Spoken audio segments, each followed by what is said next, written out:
قربانی میں عقیقہ والا معاملہ بھی شامل کیا جا سکتا ہے یا نہیں؟ کیونکہ اکثر ہمارے معاشرے میں ہو رہا ہے کہ وہ 6 حصے رکھے ہوتے ہیں گائے کے اور 7واں رکھ دیتے ہیں قربانی کے ساتھ 7واں عقیقے کا بھی. لڑکی ہو تو 1 رکھ دیا، لڑکا ہوا تو 2. حالانکہ دنیا کی کسی حدیث کی کتاب میں ضعیف سند کے ساتھ بھی کوئی ایسی روایت موجود نہیں ہے کہ یہ معاملہ کیا جائے گا عقیقے میں. عقیقے میں تو پوری جان دینی ہے. اب عقیقے کا مسئلہ بھی سن لیجئے. صحیح بخاری میں حدیث ہے، آپ صلی اللہ علیہ وسلم نے فرمایا لڑکے کے پیدا ہونے پر عقیقہ ہے، اس کی طرف سے خون بہاؤ، یعنی پورا جانور لڑکے کے بدلے ایک جانور قربان کرنا ہے. اور وہ میں اپنی طرف سے نہیں کہہ رہا، جامعہ ترمذی، سنن نبی داؤد اور سنن نسائی میں صحیح سند کے ساتھ ہے. آپ صلی اللہ علیہ وسلم نے فرمایا بچہ اپنے عقیقے کے عوض گروی ہوتا ہے، 7ویں دن اس کا عقیقہ کرو. گروی کیا ظاہر ہے پوری جان دینی، جان کے بدلے جان. اس کا عقیقہ کرو 7ویں دن، اس کا نام رکھو اور اس کا سر مڈاؤ. یہ 3 کام کرو. اور تیسری حدیث جامعہ ترمذی، سنن نبی داؤد اور سنن نسائی میں موجود ہے. آپ صلی اللہ علیہ وسلم نے فرمایا لڑکے کی طرف سے 2 بکریاں یا بکرے اور لڑکی کی طرف سے 1 کرو. اور جامعہ ترمذی میں ڈیٹیل ساتھ موجود ہے کہ آپ صلی اللہ علیہ وسلم نے فرمایا کہ اس میں نر اور مادہ میں کوئی مسئلہ نہیں، نر بھی کر سکتے ہو اور مادہ بھی.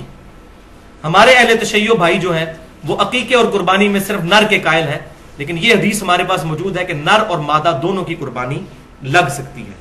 البتہ نر کا ہونا زیادہ بہتر ہوگا، کیونکہ سیدنا اسماعیل علیہ السلام کے لیے مینڈا ہی اتارا گیا تھا آسمان سے. تو یہ عقیقے والا مسئلہ میں نے کلیئر کیا. تو سنن الکبریٰ البہیقی میں صحیح سند کے ساتھ موجود ہے کہ آپ صلی اللہ علیہ وسلم نے اعلان نبوت کے بعد اپنا عقیقہ کیا.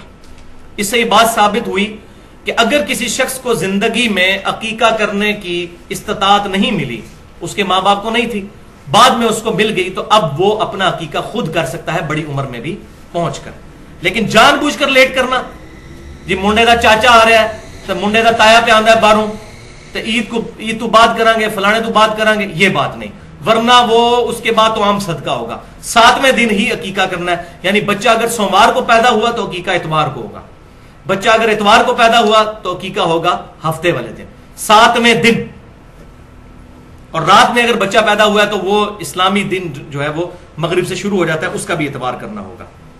پوائنٹ نمبر 7، قربانی کا وقت کب شروع ہوتا ہے؟ تو صحیح بخاری اور صحیح مسلم میں حدیث ہے کہ آپ صلی اللہ علیہ وسلم نے بیان فرمایا کہ جس نے عید سے پہلے ذبح کیا اس نے اپنے اور اپنے گھر والوں کے لیے ذبح کیا، اور جس نے عید کے بعد ذبح کیا، عید کی نماز ہونے کے بعد، نماز پڑھنے کے بعد، اس کی قربانی مکمل قربانی ہے اور مسلمانوں کے طریقے پر ہے.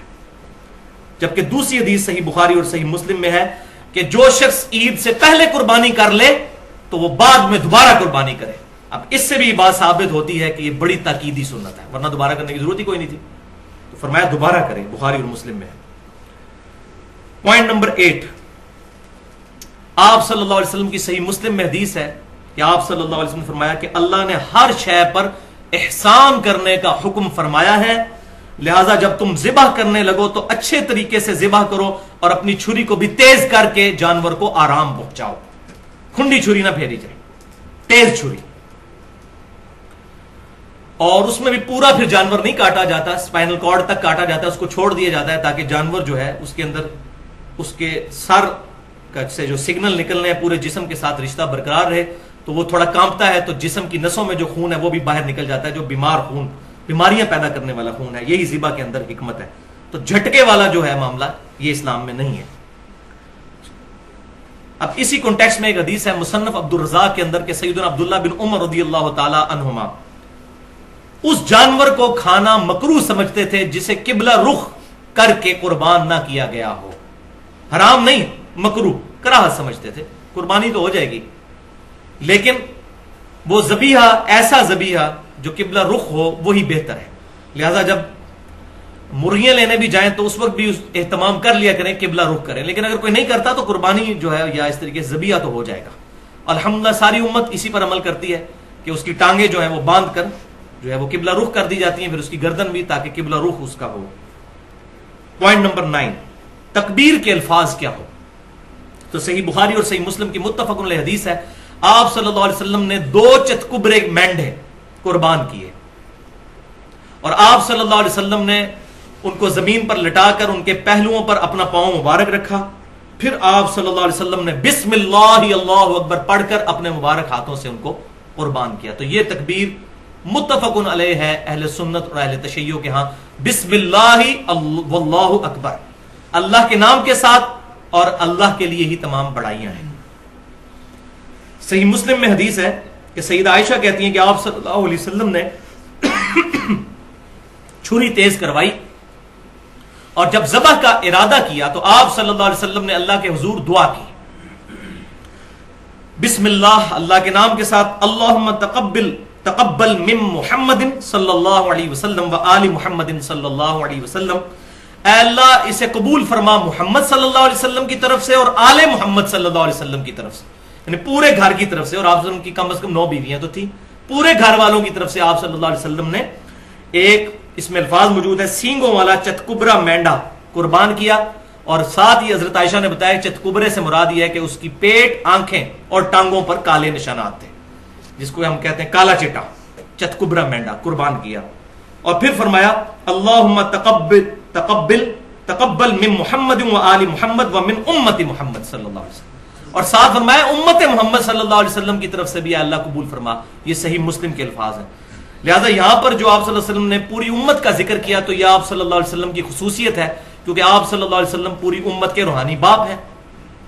النبی اولا بالمؤمنین من انفسہم، نبی صلی اللہ علیہ وسلم مومنین کی جانوں سے بھی زیادہ ان پر حق رکھتے ہیں، اور آپ صلی اللہ علیہ وسلم کی بیویاں امت کی مائیں ہیں. تو اگر وہ امت کی مائیں ہیں تو آپ صلی اللہ علیہ وسلم امت کے روحانی باپ ہیں. سورۃ الاحزاب کی آیت ہے.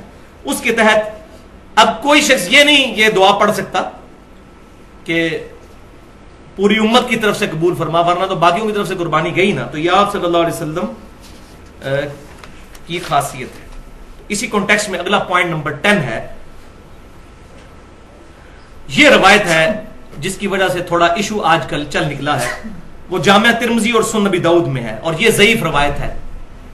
اور یہ وہ روایت ہے جس میں وہ سکم ہے جو میں پہلے بیان کر چکا کہ سیدنا علی رضی اللہ تعالیٰ عنہ کہتے ہیں کہ آپ صلی اللہ علیہ وسلم نے مجھے وصیت فرمائی تھی کہ میں ہر سال ایک مینڈا آپ صلی اللہ علیہ وسلم کی طرف سے قربان کروں. تو 2 مینڈے سیدنا علی رضی اللہ تعالیٰ عنہ دیا کرتے تھے، ایک اپنی طرف سے اور ایک آپ صلی اللہ علیہ وسلم کی طرف سے، آپ صلی اللہ علیہ وسلم کی وفات کے بعد. تو اس حدیث میں وہی شریک بن عبداللہ القاضی جو ہیں وہ مدلس راوی ہیں اور ان سے روایت کر رہے ہیں، اور مدلس کی ان والی روایت ضعیف ہوتی ہے جب تک سما کی تصریح نہ ہو. صحیح مسلم کے مقدمے میں یہ پیٹ رول ہے، اور یہی رول ہے جس کی وجہ سے وہ خطرناک روایت بھی ضعیف ثابت ہوتی ہے جو مسند امام احمد میں ہے اور الادب المفرد امام بخاری کی اس میں بھی موجود ہے، اور مشکات المصابی میں بھی انٹرنیشنل نمبرنگ کے مطابق 4902 نمبر حدیث ہے.